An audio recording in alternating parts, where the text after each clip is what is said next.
Welcome to your personal finance final exam. Okay, I'm kidding. Mostly. But really, for the next few minutes, think of this as a super fast cram session. We're going to cover the two most important answers you need for your financial future. So you ready? Let's dive right in. So first up on the pop quiz, how much should you actually have saved for an emergency? Now, if you're thinking, 3 to 6 months of expenses, you're kinda right. But that's the generic advice, and let's be honest, it fails a ton of people because it completely ignores your life, your situation. So don't worry, we're about to give you a major upgrade to your financial toolkit. We've got 2 powerful, totally customized rules that are going to change the way you see your money. First up on our study guide is something called the 036 rule. Seriously, think of this as your foundation. It's that first crucial chapter you absolutely, positively cannot skip before you even think about investing or tackling debt. This one, it's all about securing your present.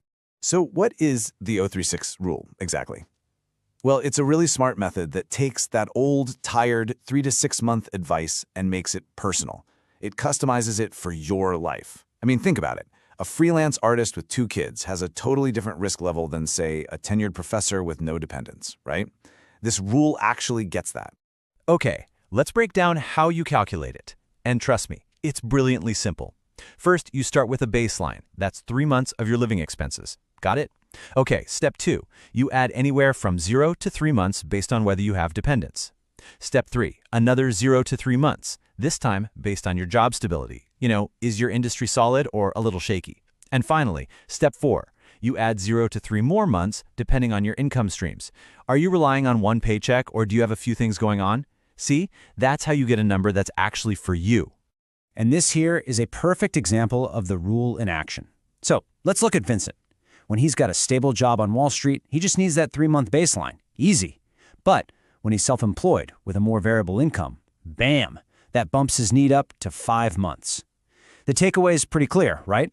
The more stable and diversified you are, the less cash you might need to have sitting on the sidelines. All right, so you've used the 036 rule to secure your present. Great. Now, for the next part of our exam, let's shift gears and start mapping out your future. And to do that, we're going to pull a really powerful concept from the book, The Millionaire Next Door. It's called the Wealth Triangle.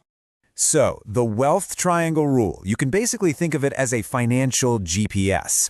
It's this simple formula that tells you where your net worth should probably be considering your age and your income. And hey, this isn't about judging you at all. It's just about giving you a benchmark, a point on the map. Are you on the fast track to building wealth, taking the scenic route, or maybe you're feeling a little lost? This will tell you. And here it is, the formula itself. You might want to jot this one down. It's your age times your annual pre-tax income, and then you just divide that whole thing by 10. And that number you get, that's your target. That's your expected net worth for someone in your spot. It's simple, it's powerful, and honestly, it can be pretty revealing. So once you've got your number, you can see where you land on the map. If your actual net worth is half of that target number or even less, you're what's called an Under Accumulator of Wealth, or UAW. If you're hovering right around that target, you're an Average Accumulator, an AAW. And if you've managed to double that target number or more, well, congratulations, you're a Prodigious Accumulator of Wealth, a PAW.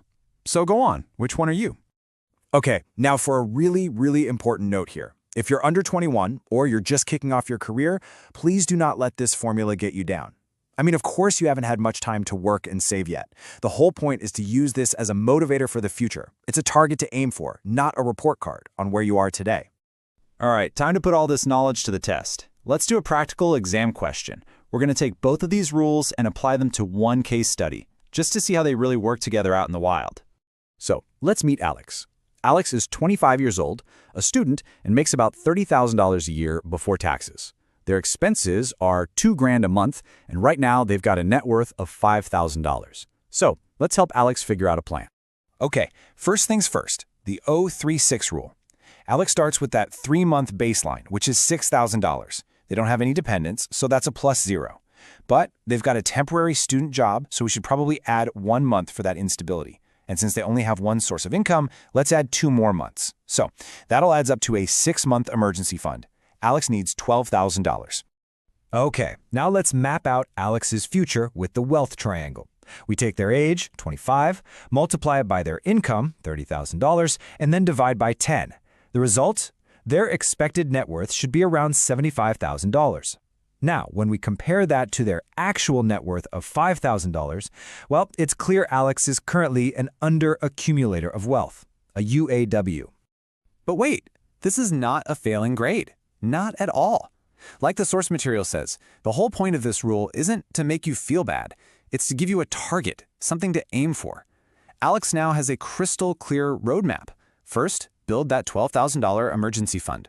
Then start working towards that $75,000 net worth. See, that's not failure. That's a solid plan. And that's a wrap.